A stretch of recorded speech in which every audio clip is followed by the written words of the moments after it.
The Senate has officially convened as an impeachment court for the historic trial of Vice President Sara Duterte.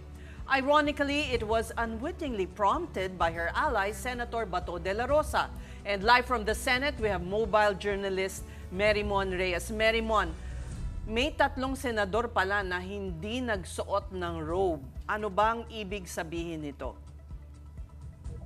Magandang gabi, ladies. Tama yan. Sa lahat ng mga senador na nandito kanina, meron ngang tatlo. At ito ay sila Senatora Cynthia Villar, Senator Robin Padilla, Senator Amy Marcos. Pero may kanya-kanya silang dahilan kung bakit hindi nga ba nila ito nasuot. Ang sabi ni Senadora Villar, hindi niya raw nasukat yung itong kanyang impeachment robe. Samantala, ito naman kay Senator Robin Padilla, hindi rin daw sa kanya nag-fit itong kanyang robe. Samantala kay Senadora Amy naman ay wala raw siyang robe. Sa ngayon ay suspended yung pinakasesyon ng plenaryo, pero tuloy-tuloy pa rin ang debate ng mga senador patungkol nga dito sa mainit na impeachment trial at complaint laban kay laban kay Vice Presidente Sara Duterte. Pero kanina, heto ang mga ganap.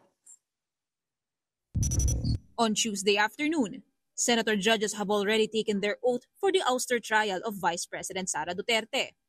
But not before another debate and huddle among senators first, if privileged speeches should be delivered before the oath-taking. On Monday night, Senate President Chis Escudero was already sworn in as impeachment presiding officer. But the upper chamber was quick to clarify. They are merely constituting and not convening as an impeachment court. That actually happens June 11th. When the prosecution team finally presents the article of impeachment. Senator judges will be in their crimson robes. Nevertheless, Senate President Escudero has his reservations. There is no way the 19th Congress could start with the actual trial as they will already adjourn this week. The trial of the Vice President is more likely to happen in the 20th Congress. At this point, Escudero is almost certain of a crossover. The 19th Congress cannot bind subsequent Congresses. The 19th House cannot bind the 20th House. Pag nag-decide yung 20th Senate na ayaw namin, hindi na ito pwede. Pagbobotohan din yun ng 20th Senate. Paano pag nagsabi din yung House, ayaw na namin? Anong gagawin namin? Ipilitin namin yung House? Escudero says any senator could still stand up and move against the junking of the impeachment case, even acquit or convict the Vice President. But that's just another possibility. Anybody can stand. Paano ko naman aawatin yun, di ba? Kayo kasi one side lang palagi. Huwag naman isang side lang. Kung may pwedeng tumayo para magpa-dismiss, may pwede ring tumayo para i-convict. But then again, is it reasonable? Is it legal? Will it win in a vote? Yun ang yun ang katanungan na dapat yung isipin. The newly elected senators have expressed their readiness to take on the impeachment trial. Senator-elect Bam Aquino promises to uphold rule of law and the welfare of the nation in his decisions as senator judge. For Senator-elect Kiko Pangilinan, there are only two choices here: acquittal if there's no substantial evidence, and conviction if there is unmistakable proof. Ladies, kanina nakita rin natin na tila inambahan ni Senador Robin Padilla itong si Senadora Joel Villanueva. Ang rason, inobject kasi ni Senator Joel ang motion na isinulong ni Senadora Bato de la Rosa na i-dismiss ng Senado ang impeachment complaint laban kay Vice President. Ang bahagi ng sinabing motion ni de la Rosa.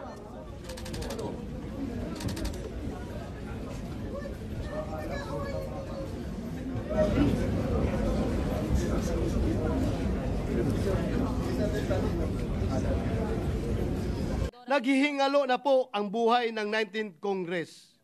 Bakit po natin ipipilit pa kung ang pintuan ng 20th Congress ay malapit nang magbukas? Kahit mag-convene ng impeachment court, bukas, summon at pagtanggap lamang sa pleadings ang kayang magawa ng 19th Congress. Should the 19th Congress convene an impeachment court, what assurance exists that the 20th Congress would continue the trial? Without such assurance, any efforts by the 19th Congress would constitute a significant waste of government resources.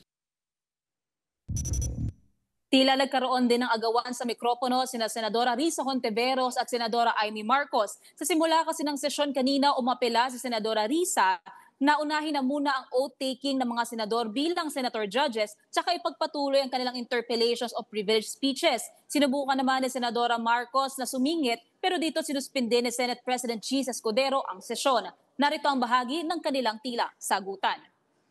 So I restate my motion, Mr. President, to momentarily suspend any action, whether interpellation or seconding speech on the privileged speech of the good gentleman from Davao. I still have the floor. I have the floor, Mr. President.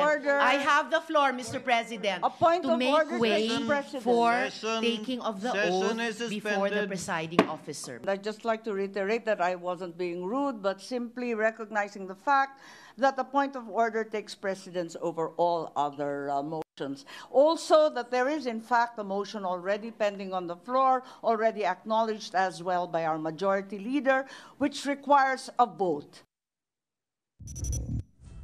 Kaninang umaga naman noong nakapanayam natin sa Senate President Cheese Escudero, buo pa rin ang kanyang opinyon na sa susunod ng Kongreso magro-roll out ang impeachment trial at mananatiling bukas gaganapin ang convening ng Senado bilang impeachment court. Pero ngayon na tila napaaga yung kanilang convening, narito naman ang kasagutan ni Senate President Escudero. We will act on the motion of Senator Bato, but as an impeachment court. We cannot act on the motion of Senator Bato unless we take our oaths as members of the impeachment court. Mary Mon, bago nitong pinaka-recent na suspension, the one that's active right now, no, ang debate is whether bobotohin ba natin o magbobotohan ba dun sa motion ni Senator Bato for total dismissal. But right before Senate President Cheese Escudero called for a suspension, no, nagsalita nga si Senator Alan Peter Cayetano at nagsuggest siya kay Senator Bato na parang i-amend na lang daw yung kanyang motion. Yung pa rin ba ang pinagdedebatehan ngayon? Tama yan, kasi bukod pa dyan, ang sinabi rin kanina ni Senator Christopher Bongo, ang naging suggestion niya rin naman, ay i-remand ito. Yung itong mga motion, even yung resolution, even yung impeachment complaint or yung trial, kung sakali nga na madidismiss ito, ay maaari raw munang ibalik sa House of Representatives dahil daw meron pa raw mga question dito on legalities na kailangan pa raw linawin. Pero so far, ngayon kasi hindi pa nagsisimula ang Senado, kaya hindi pa natin na makikita kung paano nga ba tutugunan netong mga senator judges ang issue patungkol dito. Ladies. Mary Mon, ang buong bayan nakatuon dito dahil higit pa sa telenovela, di ba? Ang dramang nangyayari dyan.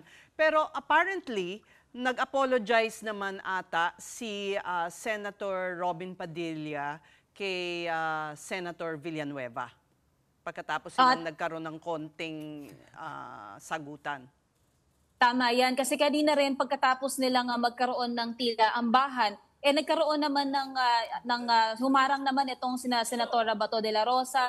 Pinigilan naman sila na magkalapit sa isa't isa. Pero nung matapos i-suspend yung pinakasesyon para suotin ng mga senador ang kanilang impeachment robes, nakita natin na mas naging cool down naman na itong mga senador at tila nagkakausap-usap naman muli. Pero ngayon, ang inaasahan natin ang pag-iinitan na nga nila, itong naging motion ni Senatora Bato de la Rosa kanina bago sila mag-convene bilang impeachment court. Ang gusto nga kasing mangyari ni Senatora Bato de la Rosa, itong impeachment complaint laban sa vice-presidente, i-dismiss na raw. Pero dito in-object kasi ito ni Senator Joel Villanueva, kaya nangyari yung ambahan. Pero ngayon, since sila ay nag-convene na bilang isang impeachment court, doon na nila ngayon na masasagot o mapag-uusapan kung magagawa nga ba nila ito, kung pasok nga ba ito sa tungkulin nila bilang isang impeachment court.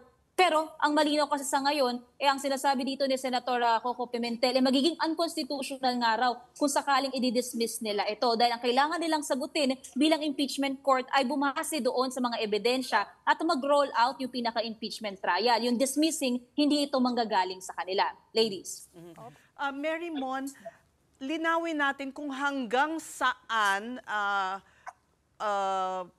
pag-uusapan itong articles of impeachment dahil nagsalita na si Senate President Cheese Escudero na may hangganan lang dahil ayaw nilang pangunahan yung 20th Congress, ang Senado, pagka sila ay naupo na. Tama yan, Ses. Kasi ang pinaka sinasabi rin dito ni SP, is ang magagawa lang ng 19th Congress ay hanggang doon lang sa pag-issue ng summons. Kasi kung titingnan nga raw, yung 10 days na hihintayin yung pagtugon mula sa panig ni VP Sara Duterte, maabot ito doon sa araw na adjourned na ang Senado at tapos na ang 19th Congress. Kaya yung mga susunod pang bahagi ng impeachment proceeding kasama na impeachment trial proper, maaari na lamang itong mapagdesisyonan ng 20th Congress pag nagbukas na ito sa July. So hanggang ngayon, malinaw pa rin kay Senate President Escudero, hanggang dun lang ang magagawa ng 19th Congresses. Oo, Mary Mon, linawin lang din natin, no? As we can see in the videos, ito nga si Senator Cynthia Villar, Senator Robin Padilla at Senator Amy Marcos, hindi nga nakasuot ng robe, but did they take their oath? Sila ba ay maituturi na ring senator judges? Kasi they mentioned yung mga rason nila earlier, no, na hindi daw sila nasukatan, wala daw yung robe. So it begs a question. Parang mensahe na rin yun it's a message not verbal message. Totoo yan. Para nga siya naging statement na nila mismo bilang supposedly mga senator judges. Pero nung nakita kasi natin kanina nung nag-oath taking sila, lahat naman sila talaga present doon. Nung pag-roll call din naman ng mga pangalan ng mga senador, lahat naman ay nabanggit ang kanilang mga pangalan. Pero siguro kapag aabot na doon sa punto ng kanilang pagdedesisyon at o kaya naman ay pagboto tungkol nga dito sa impeachment proceeding, baka doon natin makita kung bibilangin nga ba ang kanilang boto. Pero ngayon kasi kababalik na lamang ulit ng sesyon at tututukan natin kung ano ang sunod na mangyayari. Okay, so Mary Mon, I know wala kang bolang kristal, pero do you get a sense of whether matutuloy ang botohan tonight? Or maghahantay ba tayo hanggang bukas? Gusto mong malaman kung magpupuyat tayo ngayong gabi? Yes, basically. Sa madaling salita. Nako, tulad kagabi kasi na umabot na lang sa point talaga na around magta-10 p.m. Ang pinaka nangyari na lang is nag-oath itong si Senate President Chis Escudero bilang presiding officer. Pero ang nililinaw nila dito, constituted pa lang daw ang impeachment court at hindi pa talaga kino-convene. So ngayong araw naman, titignan natin kung mamayang gabi ba, magkakaroon ng pag-usa dito sa impeachment proceedings or mananatiling bukas pa rin talaga natin makikita yung iba pang proper ng impeachment proceeding na ito. Kapag totoo na talagang isinulong yung kanilang pag-convene bilang isang impeachment court. Okay, sige, aantayin namin ang iyong mga updates. Maraming salamat, Mary Mon Reyes, our mobile journal, reporting live from the Senate.